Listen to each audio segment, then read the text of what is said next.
readers, welcome back to Sandra Is Book, where I talk all things book and bookish related. So by the title of this video, you can see that I went overseas and I read books that are set at the sea. Yes, there's a wordplay there. And I'm going to just roll the clips and I will see what happens. And at the end, I will share with you what I read and what I thought and what I recommend and if I've learned anything special about the sea. Hi readers, so you probably got back from future me to past me, but everything is in the past, so it doesn't really matter. So right now it's about midnight. I'm going to walk you through the books that I'm bringing on vacation. We're going to Panama for a family relative's wedding. So basically I decided I'm gonna start with a thematic as usual and bring these books with me and read them this week. So the first book we have is Adrift by Tammy Oldham Ashcraft. This is basically a memoir about a couple that gets washed at sea. There's a movie with Shailene Woodley and the other guy that I like, and I've been wanting to read this and actually watch the movie since it came out, so it's been like at least 3 years at this point, so it's very short. I feel like I can get through it. Fun fact, this is like my second copy, and like if I'm gonna have to get a third at some point, I would be just disappointed. So my first copy I lent it out to someone I was like seeing, and then I stopped seeing him and he never gave me my copy back, so I learned from that mistake. The woman did not learn from her mistake. Then we got Salt to the Sea by Ruta Sepetys. It's basically historical fiction. It's also about people washed at sea. Apparently it's 4 teenagers that are washed at sea during the Nazi occupation. So you have the war aspect, the historical aspect, and you have the sea aspect. Another historical book is The Island of Seaworm by Lisa C. I have no idea what this is about. I got it as an advanced reader's copy. The cover looks stunning. I feel like it will be like a diverse book because you have some Asian rep on the cover. So I will be really interested to see what this is about. I'm kind of nervous because I have 2 historical fiction back to back, so I don't know how my mental capacity will take it because I want something kind of lighthearted, but historical fiction is usually hard-hitting, but it could go either way, so we'll see what happens. But I love that all of these covers mention the sea and that they're blue, and I just love it, and I can't wait to like take a picture. Then we have From a Low and Quiet Sea by Donald Ryan. And honestly, I don't know much about this book. I just know that Ariel Bissett loves it, so I trust her recommendation, so I will read this one. It's also very short, so for the big books, I have like half big books, half short books, so I kind of think like that's great to get me going. So we'll see what happens. Then we have White Saragossa Sea by Jen Reese, and I have no idea what this is about. I feel like everyone has read this though, like it's a classic, and I see it often online, and I see that it's highly rated, so I'm interested to see what it's about. I think it's in the Caribbean, and it has like inspiration from like Charlotte Bronte's Jane Eyre. And yeah, I don't know, this seems actually really interesting now. So my last C in the title novel is the biggest one, and it's The Starless Sea by Erin Morgenstern. The funny thing about this book is that I got it upon release, and I even met the author when she was releasing this book, and she spoke a lot about this book and the Night Circus, and at that point 2 years ago or something, I read Night Circus for the first time and I loved it, and I really think this one will resonate with me. A lot of people that I trust, their review and that we have similar tastes online have loved this book. It's a book for storytellers, so I'm gonna start the week strong with this in the plane and then end the week strong with this on the plane as well. So this is my C stack. You can see it's like 3 big books and 3 smaller books, so hopefully I'll get through them. But stick around because I have 2 extra books that I'm bringing as well. I have The Plot by Jean Hanff Korelitz, and honestly it's dark academia. Stephen King blurbed it. It seems amazing. I read the first page and I was already hooked, and honestly I'm not gonna be filming this book in this vlog. It's gonna go for a second vlog, a vlog that I want to do dark academia / MFA programs in fiction. So if that interests you, it's coming. I don't know when it's coming, but it's slowly coming, so I'm gonna start with this one first. And then I brought this one, but I'm not sure if I'm gonna get around to it because obviously like I feel like this one is really gonna be impactful and I'm gonna want to highlight and underline things. but if I do, I do, and it won't be in this vlog as well. This vlog is strictly for the C novels, but I will be filming extra clips related to these supplementary books. So we have The Song of Achilles by Madeline Miller. I know that a lot of you that are watching this channel have been like pushing me to read it, so I think like I'm gonna start it at least by the end of the week. Okay guys, that was it for my portion. I just love how this camera is making me seem so short compared to the bookshelf, but I'm actually a 5'10" woman. Like, I'm actually 5'10". If I wear heels, I'm like 6 feet, so I'm actually very tall. You just can't really see it in this background. I don't know why I'm justifying that, but it's like making me seem really short, which I am not.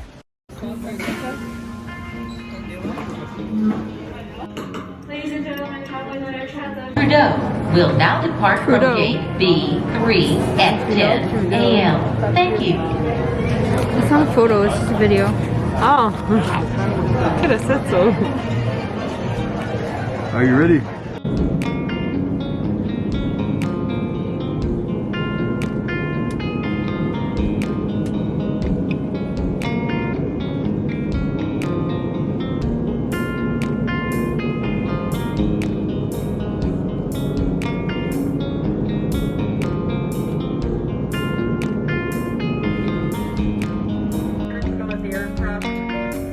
Hopefully it won't be too much longer. We will be closing the main part of the door and en route. So we do appreciate your patience in this matter.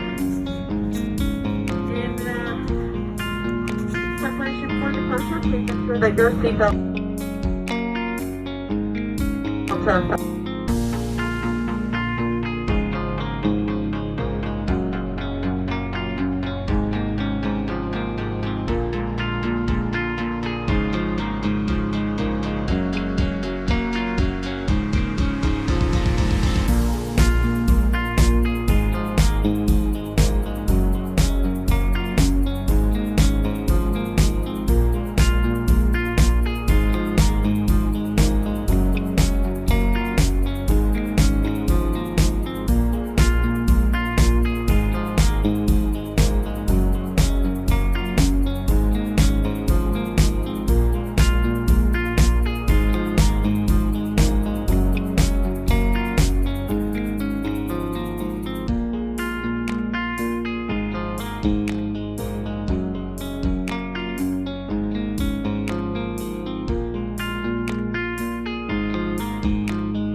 Guys, I've been reading this on the beach, and like I've just become so obsessed with it.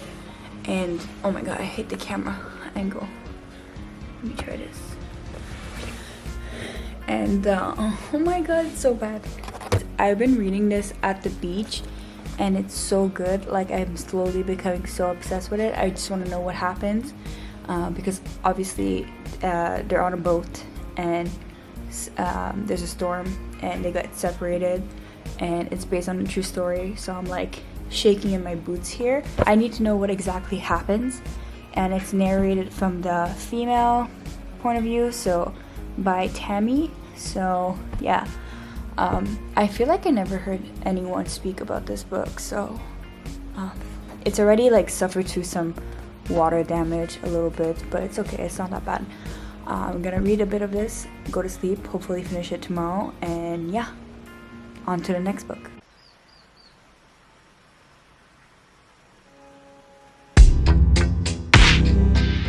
Enormous, instantaneous.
Guys, yesterday night I finished this, and let me tell you, the last few pages are crazy, and I don't know what to rate it, honestly. I don't know what I think anymore about this. Definitely not what I expected. Definitely didn't hate it, and I definitely didn't love it. So I'll probably recap at the end of the video.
so glad to be back in Canada, in the cold, away from the ocean. Obviously, super glad. I cannot be gladder. I am the gladdest right now. Glad. Very glad. Okay, now I'm here to share my thoughts and opinions, and I'm gonna go chronologically to the books that I read. So the first book I read is Adrift, a true story of love, loss, and survival at the sea by Tammy Oldham Ashcraft, and this is based on a true story, and it was adapted into a movie as well.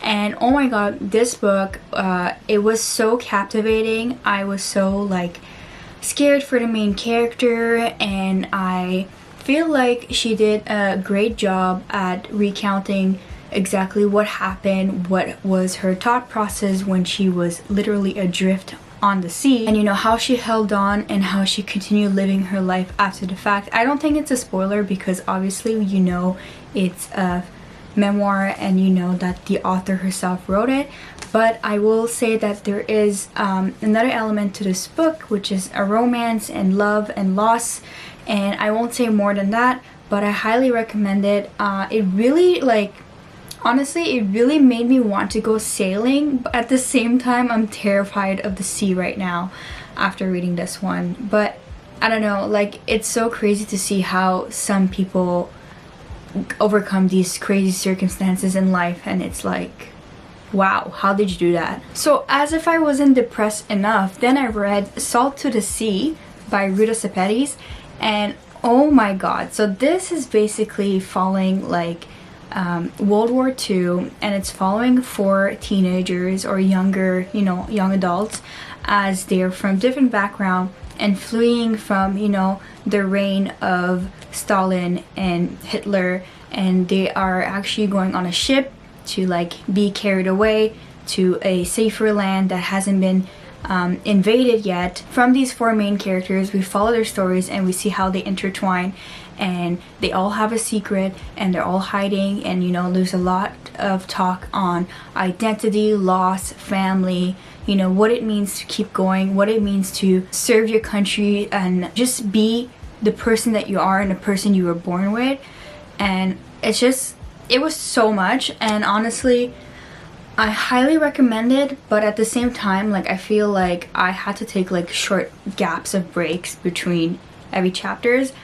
But the other interesting thing is, like, although I felt a lot for these characters, there's something about the writing or the execution that kept me at a distance from the characters at the same time. I don't know if that makes sense, but I still highly recommend it, and I still want to read her other books. Plus, it is actually about a real story and real things that happen.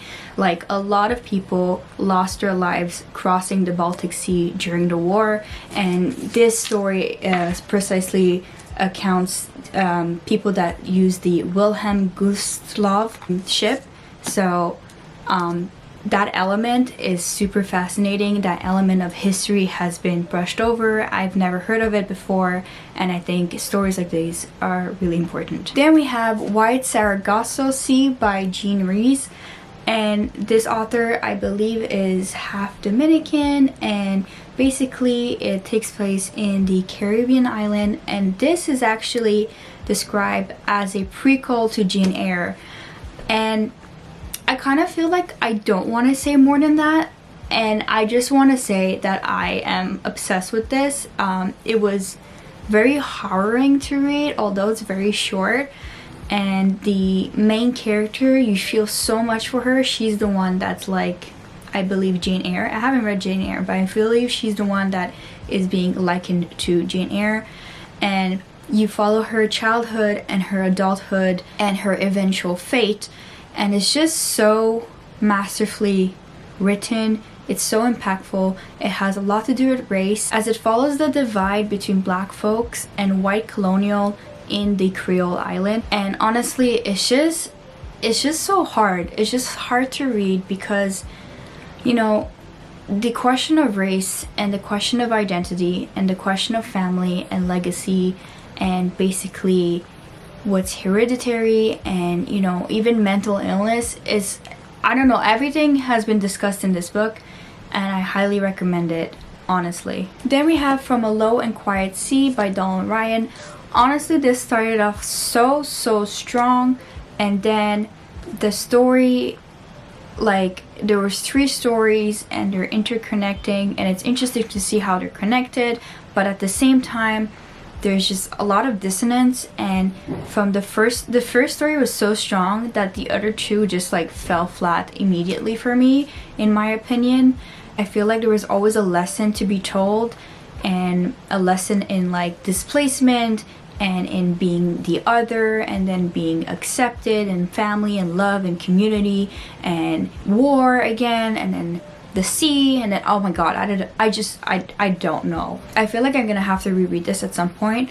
I would have given it a 4, and then I would have given it a 3. Now I'm at like 2.5. Do I recommend it? Yeah, but do I understand it 100%? Yeah, but was I also confused? Yeah. Then I read The Island of Sea Woman by Lisa C, and I'm just, my brain hurts, my heart hurts, and I don't know why no one is talking about this book. This book has the potential of being like one of my favorite books of the year. It's so good. It basically follows these women divers in the island of Jeju in Korea. As you know, you have the pressure from the US and Japan, again, colonization and the war. And then you follow this kind of matriarch where women are the breadwinner, but men are still the one profiting and the one that have power in the household. And it's just so crazy.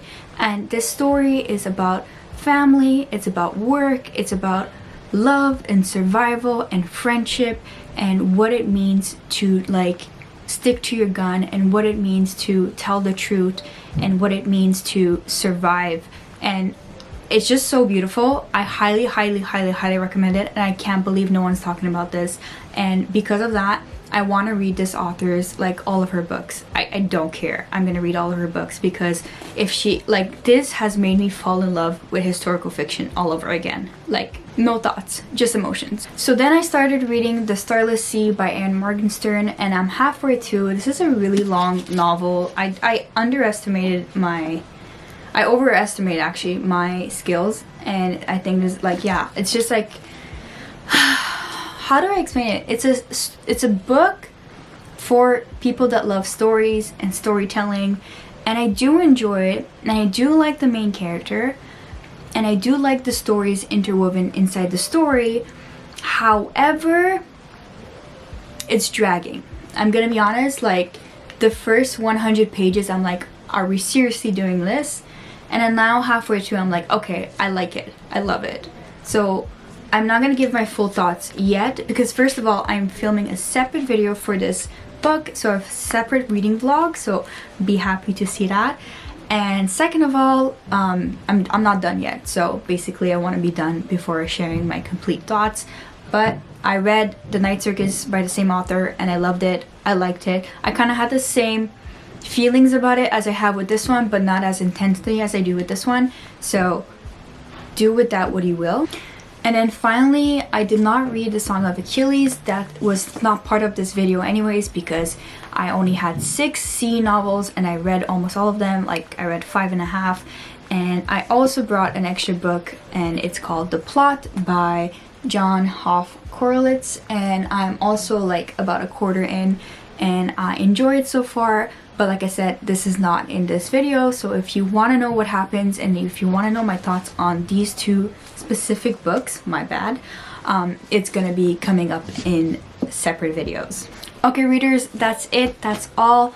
I hope you enjoy. Please let me know, what book have you read that is set like by the sea or on the sea, but it doesn't have to have sea in the cover or in the title, because I find that interesting that there are some books maybe out there that have a heavy focus with the ocean and the sea, but they don't have it in the title, or they don't have it, like, you know, displayed in the title. So I'd be really curious to know. And which books from this video would you be more likely to read, and why? Because I'm I don't know, I just love that. I love asking you guys questions, and I love when you guys respond and you let me know a little bit about your taste, your interests, and you know, similar books that you guys recommend to me as well, because I love that as well. As always, every book will be linked down below, and if you like this video, like, comment, and subscribe.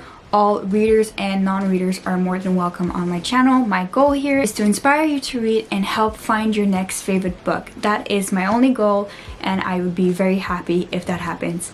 Okay? Alright, so keep reading, and I will try to finish The Starless Sea the next time you see me. Bye. That rhymed.